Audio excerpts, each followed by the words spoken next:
ব্রাহ্মণবাড়িয়া ঢাকা সিলেট ও কুমিল্লা সিলেট মহাসড়কে দুর্ঘটনায় গত ১৩ মাসে নিহত হয়েছেন অন্তত ৪৬ জন। এত প্রাণহানির জন্য ঝুঁকিপূর্ণ বেশ কিছু বাঁক ও মহাসড়কে ব্যাটারি চালিত অটোরিকশা চলাচলকেই কারণ হিসেবে দায়ী করছেন সংশ্লিষ্টরা। গত ১৫ জানুয়ারি ঢাকা সিলেট মহাসড়কে বরযাত্রীবাহী মাইক্রোবাস উল্টে নিহত হয় ৫ জন।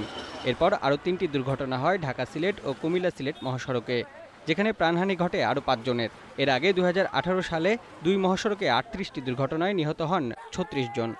যে কোনো টাইমের মধ্যে সিএনজি ঘুরে দিতে পারে। অনেক কার্ভ 90 ডিগ্রি, অনেক কার্ভ 120 ডিগ্রি, যে কারণে তারা নিয়ন্ত্রণহীন হইয়া এই বিভিন্ন কারণে অনেক সময় রাস্তা থেকে পড়ে যায়। হঠাৎ করে দেখছেন যে আমরা অনেক গাড়ি ঘুরেও যায়। সাধারণ মানুষের মতো হাইওয়ে পুলিশও বলছে একই কথা। বিশেষ করে ঢাকা সিলেট মহাসড়কে সরাইলের শাহবাজপুর থেকে মাধবপুর পর্যন্ত 5টি পয়েন্টকে দুর্ঘটনা প্রবণ বলছে তারা। তবে অটোরিকশা চলাচল বন্ধে অভিযান চলছে বলে দাবি তাদের। অপরিচিত চালক হইলে সে আইসা নিয়ন্ত্রণ করতে পারে না।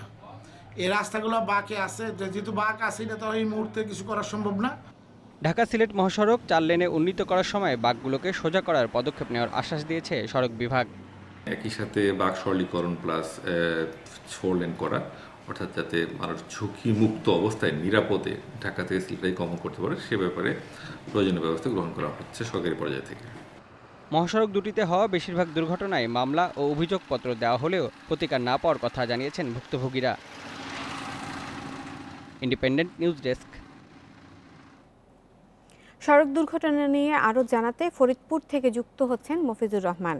মফিজুর, ঢাকা খুলনা মহাসড়কের ফরিদপুর অংশটিতে প্রায়ই দুর্ঘটনা ঘটতে দেখা যায়, এর কারণ কি? আর এই ঝুঁকি মোকাবেলায় কর্তৃপক্ষের কি করার আছে? আপনি সঠিক বলেছেন যে ঢাকা খুলনা মহাসড়ক, অর্থাৎ আমি বলতে চাই ফরিদপুর সড়ক বিভাগের অধীনে কিন্তু মহাসড়কের হচ্ছে আপনার প্রায় 100 কিলোমিটার মহাসড়ক হচ্ছে মাওয়া বাগেরহাট বা খুলনা মহাসড়কের অংশ।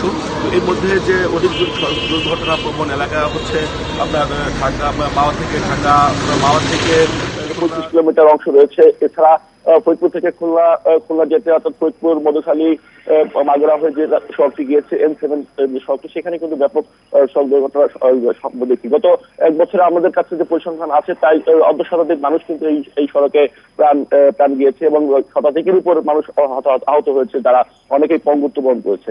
আমি ফরিদপুর সড়ক বিভাগের নির্বাহী প্রকৌশলী বাকিবুল বাড়ির সঙ্গে কথা বলেছি। আসলে এই সড়ক দুর্ঘটনা রোধে আপনাদের কি পদক্ষেপ নেওয়া হয়েছে? তিনি জানিয়েছেন যে ফরিদপুরে ইতিমধ্যে এই সড়ক দুর্ঘটনা প্রবণ এলাকাগুলোতে রোড ডিভাইডার দেওয়া হয়েছে, 2টিতে দেওয়া হয়েছে, তবে আরো বেশি সংখ্যক জায়গায় রোড ডিভাইডার লাগবে সড়ক দুর্ঘটনা। পাশাপাশি তারা এটাও জানিয়েছে যে অনেক সময় দেখা যায় বড় গাড়ি চলাচল করে খুব গতিতে, এর মধ্যে দেখা যায় অটো রিক্সা বা রিক্সা বা ভ্যান জাতীয় গাড়ি যান যখন রাস্তায় চলে আসে তখন কিন্তু দুর্ঘটনার সম্ভাবনাটা বেশি দেখা যায়। এই বিষয়টা আমি সত্যি হাইওয়ে পুলিশের সঙ্গে কথা বলেছি। হাইওয়ে পুলিশ সূত্রে জানিয়েছেন যে আমরা ফরিদপুরের হাইওয়ে পুলিশের সকল পথ থেকে কিন্তু চেষ্টা করছি দুর্ঘটনা রোধের ক্ষেত্রে যতটা সম্ভব যানবাহনকে মহাসড়কে উঠতে না দেওয়া। তারপরেও অনেক সময় বাস্তবতার প্রেক্ষিতে উঠতে দিতে হয়, অর্থাৎ যারা ছোট যানবাহন পরিচালনা করে তারাও তাদের সংসার রুটি এই যানবাহনের মাধ্যমে করতে হয়। তারপরে আমরা চেষ্টা করি যে কোনোভাবেই যাতে মহাসড়কগুলোতে এড়িয়ে চলা সম্ভব হয়, সেই দিকে আমরা পদক্ষেপ নিচ্ছি। ফরিদপুর থেকে সড়ক দুর্ঘটনা নিয়ে জানাচ্ছিলেন সহকর্মী